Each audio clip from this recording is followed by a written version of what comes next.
எங்கள் கட்சி நாங்கள் யார் வேணாலும் கூட்டணி வைப்போம். இவங்களுக்கு ஏங்க எரிச்சல் போடுறாங்க? ஏங்க பயம்? இன்னைக்கு பயம் வந்துட்டுது. ஆகவே நாங்கள் கூட்டணி அமைச்சா உங்களுக்கு என்ன கஷ்டமாக இருக்குது? உங்களுக்கு என்ன எரிச்சல் போடுறீங்க? நாங்கள் யாரோட வேணாலும் கூட்டணி வைப்போம், அது எங்களுடைய இஷ்டம்.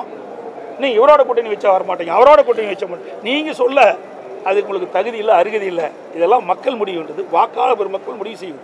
நாங்கள் வலுவான கூட்டணியா வலுவில்லாத கூட்டணியா இதெல்லாம் தேர்தலாம் தெரியும். எல்லாம் சுய லாபத்திற்காக மத்தியில் ஆட்சி அதிகாரம் கிடைக்க வேணும். அது தன் குடும்பத்திற்கு, கருணாநிதி குடும்பத்தை சேர்ந்தவர்கள் மத்தியில் ஆட்சி அதிகாரத்துக்கு வருவணும். அதுதான் அவருடைய நிலைப்பாட ஒழிய தமிழ்நாட்டு மக்கள் மீது அக்கறை இல்லாத ஒரு அரசாங்கம் திமுக அரசாங்கம், திமுக திராவிட முன்னேற்ற கழக அரசு மீது மக்கள் கொந்தளிப்போடு இருக்கிறாங்க, மிகப்பெரிய வெறுப்போடு இருக்கிறாங்க. திராவிட முன்னேற்ற கழக ஆட்சி அகற்ற வேண்டும். 2026 சட்டமன்ற தேர்தலில் வாக்காளர் பெருமக்கள் எதிர்நோக்கி கொண்டிருக்கிறாங்க. சொல்றாரு, நாங்க 2026 நாங்க தான் ஆட்சி அமைப்போம் நாடாளுமன்றத்தில் பேசுறாரு. தமிழ்நாட்டுக்கு வந்து அதையே சொல்லிட்டு போயிருக்கிறாரு. நான் அவருக்கு சவாலா ஒன்று சொல்லிக்க விரும்புகிறேன். டெல்லியின் ஆளுகைக்கு தமிழ்நாடு என்றைக்கும் அடிபணியாது. அப்படி ஒரு தனி குணம், ஒரு தனித்தன்மை கொண்டவங்க நாங்க. மற்ற மாநிலங்களில் போய் அங்கே உள்ள கட்சிகளை உடைச்சு ரைடு மூலமா மிரட்டி ஆட்சி அமைக்கிற உங்க ஃபார்முலா எங்க தமிழ்நாட்டில் வேலைக்காகாது. நீங்க ஏமாற வேண்டாம். 2026 திராவிட மாடல் ஆட்சி தான். எங்க தமிழ்நாடு எப்பவுமே டெல்லிக்கு அவுட் ஆஃப் கண்ட்ரோல் தான்.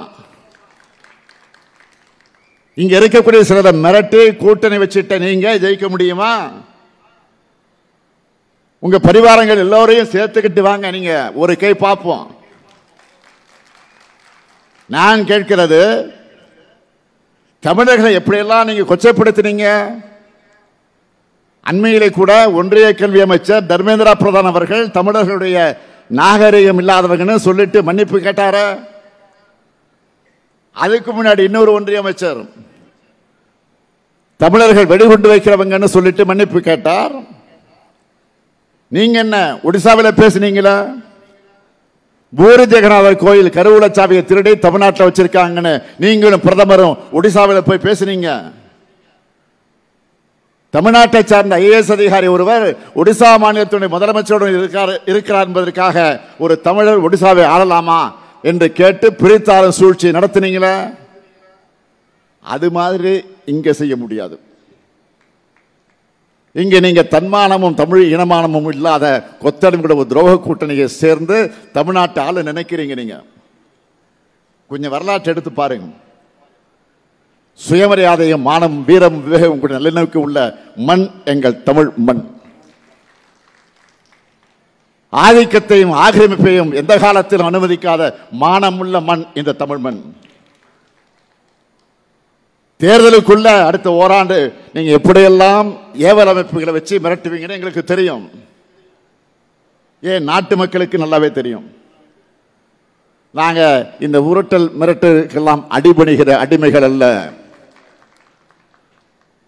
அமித்ஷா இல்ல, எந்த ஷாவா இருந்தாலும் சார் எங்களை ஆள முடியாது. இது தமிழ்நாடு. இந்த முத்துவேல் கருணாநிதி ஸ்டாலின் இருக்கும் வரை உங்க திட்டம் பலிக்காது. சட்டம் ஒழுங்கு அரசு நிர்வாகம் எல்லாத்திலையும் தமிழ்நாடு சிறப்பாக செயல்படுது. செயல்படுற காரணத்தால் தான் எல்லா தரவுகளையும் தரவரிசையிலையும் தெளிவாக இன்னைக்கு நம்ம பார்க்குறோம். ஆனால் தமிழ்நாட்டில் இருக்கிற சில எதிர்கட்சிகள் பொறுப்பான எதிர்கட்சிகளாக நடந்துக்காம தமிழ்நாட்டுக்கே எதிரி கட்சிகள் மாதிரி செயல்படுறாங்க. அவங்க எண்ணம் என்ன? தமிழ்நாட்டுக்கும் தமிழ்நாட்டு மக்களுக்கும் துரோகம் இழைக்கக்கூடிய கூட்டத்தோடு உறவாடி தமிழ்நாட்டை அடகு வைக்கணும். இதுதான் அந்த சந்தர்ப்பவாதிகளோட ஒரே எண்ணமா இருக்கு. திமுகவை பொறுத்த வரைக்கும் நீட் தேர்வை எதிர்க்கிறதா இருந்தாலும், மும்மொழி திட்டத்தை நிராகரிக்கிறதா இருந்தாலும், வக்திருத்த சட்டத்தை எதிர்க்கிறதா இருந்தாலும், தொகுதி மறுசீரமைப்புக்கு எதிராக பாதிப்படையக்கூடிய மாநிலங்களை ஒன்று திரட்டுறதா இருந்தாலும், நாம தான் இந்திய அளவில் வலுவா ஓங்கி குரல் கொடுத்துட்டு இருக்கிறோம். மாநில உரிமையுடைய அகில இந்திய முகமா திமுக தான் இருக்கு. சமீபத்தில் சென்னை வந்திருந்த ஒன்றிய உள்துறை அமைச்சர் அமித்ஷா அவர்கள் நாம கேட்பதற்கெல்லாம் பதில் சொல்லாம திசை திருப்புவதற்காக இதையெல்லாம் நாம் பேசிக் கொண்டிருக்கிறோம் என்று பேசினார். அதாவது நாம திசை திருப்புறோமா இதெல்லாம் பேசி அப்படின்னு யார் சொல்றா? ஒன்றியத்திலிருந்து வந்த உள்துறை அமைச்சர் அமித்ஷா அவர்கள் சொல்லிட்டு போயிருக்காரு. நான் சொல்ல விரும்புறது, இந்தியாவில் இருக்கக்கூடிய எல்லா மாநிலங்களுக்கும் சேர்த்து தான் தமிழ்நாடு போராடுது. மாநில உரிமையை கேட்கிறது தப்பா? நீங்க எதையும் செய்யாத காரணத்தினால்தானே ஆளுநர்களுக்கு எதிராக உச்சநீதிமன்றம் வரைக்கும் போய் நம்ம வரலாற்று சிறப்புமிக்க தீர்ப்பு பெற்றோம். திமுகவோட போர் என்னன்னு தமிழ்நாட்டு மக்களுக்கு மட்டும் இல்ல, இந்தியாவில் இருக்கக்கூடிய எல்லோருக்கும் தெரிஞ்சிருக்கப்போ இதான் திமுக பவர். உண்மை இப்படி இருக்க திசை மாறி சென்று கொண்டிருப்பவர்கள்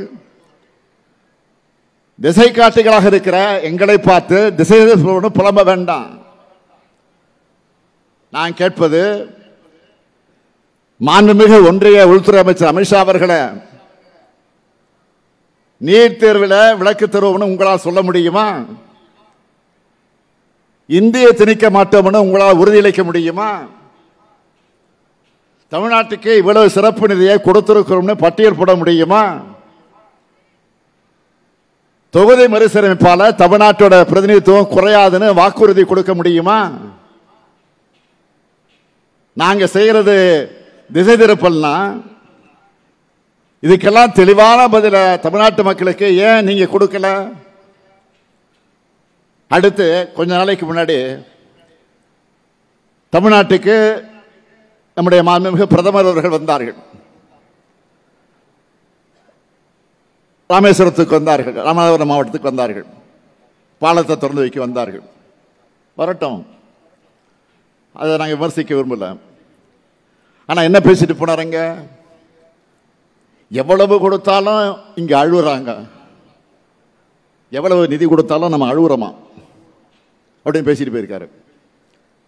நான் மிகுந்த அடக்கத்தோடு மரியாதையோடு மாண்புமிகு பிரதமருக்கு நினைவுபடுத்த விரும்புவது, ஒன்றிய அரசிடம் கையேந்தி நிற்க மாநிலங்கள் பிச்சைக்காரர்களான்னு யாரு? நீங்க கேட்டது, நீங்க சொன்னது. அதனால தான் நினைவுபடுத்துறேன். குஜராத் முதலமைச்சராக மோடி அவர்கள் இருந்தப்போ நீங்க பேசுனது என்ன? குஜராத் மாநிலத்தினுடைய முதலமைச்சர் வந்தப்போ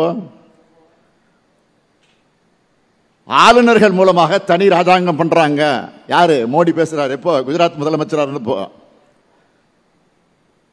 எதிர்கட்சி ஆளும் மாநிலங்களுக்கு ஒன்றிய அரசு நிதி வழங்குறதுல பாரபட்சம் காட்டுதுன்னு புகார் சொன்னார். யாரு? மோடி அவர்கள். இப்போ நாங்க கேட்டா மட்டும் அழுறாங்கன்னு சொல்றது எந்த வகையில் நியாயம்? நான் கேட்பது அழுகை அல்ல, அது தமிழ்நாட்டினுடைய உரிமை. நான் அழுது புலம்புறோம்னு இல்ல, ஊர்ந்து போய் யார் காலையும் விடறவனும் இல்ல. உறவுக்கு கை கொடுப்போம், உரிமைக்கு குரல் கொடுப்போம். இது யார் கற்றுக் கொடுத்தா? நமக்கு யார் சொல்லிக் கொடுத்தா? நம்முடைய தலைவர் கலைஞர். அவருடைய வழித்தடத்தில் பயணிக்கிறவன் நான்.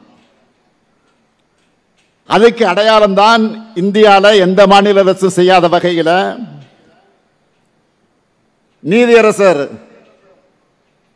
குரியன் ஜோசப் தலைமையில் அங்க அமைச்சிருக்கக்கூடிய மாநில சுயாட்சி குழு எப்படி தலைவர் கலைஞர் அவர்கள் ஆகஸ்ட் 15 விடுதலை நாள் அன்று மாநில முதலமைச்சர்கள் தேசிய கொடியை ஏத்துகிற உரிமையை எல்லா மாநிலத்துடைய முதலமைச்சர்களுக்கு பெற்று தந்தாரோ, அந்த மாதிரி இந்த குழுவினுடைய மூலமாக அனைத்து மாநில நியாயமான உரிமைகளையும் நாங்கள் பெற்று தருவோம். மாநிலங்கள் சுயாட்சி பெற்றவையா இருந்தாதான் இங்க உங்களுக்கு இங்க இருக்கக்கூடிய மக்களுக்கு தேவையானதை செய்ய முடியும். இதைத்தான் நான் சட்டமன்றத்தில் சொன்னேன். ஒரு தாய்க்கு தன் குழந்தைக்கு என்ன தேவைன்னு தெரியும்.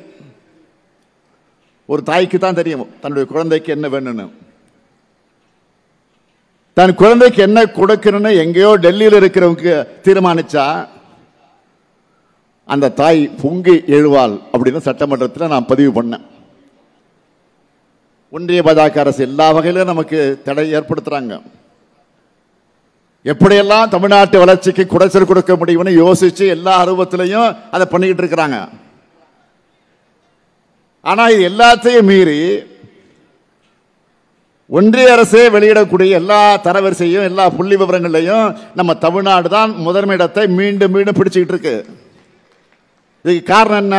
நம்முடைய திறமையான நிர்வாகம். இத்தனை இடர்பாடுகளை நீங்க உருவாக்கும் போதே நாங்கள் இவ்வளவு சிறப்பாக செயல்படுறோம்னா எங்களை வஞ்சிக்காம தமிழ்நாட்டுக்கு நியாயமா கிடைக்க வேண்டிய நிதியை கொடுத்தா எங்க உரிமைகளை தடையிடாம இருந்தா எங்களால் இன்னும் பல மடங்கு சிறப்பாக செயல்பட முடியும். நீங்க செய்யலன்னா நீங்க ஏற்படுத்துகிற தடைகளை எல்லாம் ஒவ்வொன்றா சட்டபூர்வமா உடைச்செறிவோம். அது மட்டுமல்ல, தமிழ்நாட்டை எல்லா துறைகளில் நம்பர் 1 மாநிலமாக மாற்றுவதற்கு நாங்கள் உழைச்சு கொண்டே தான் இருப்போம்.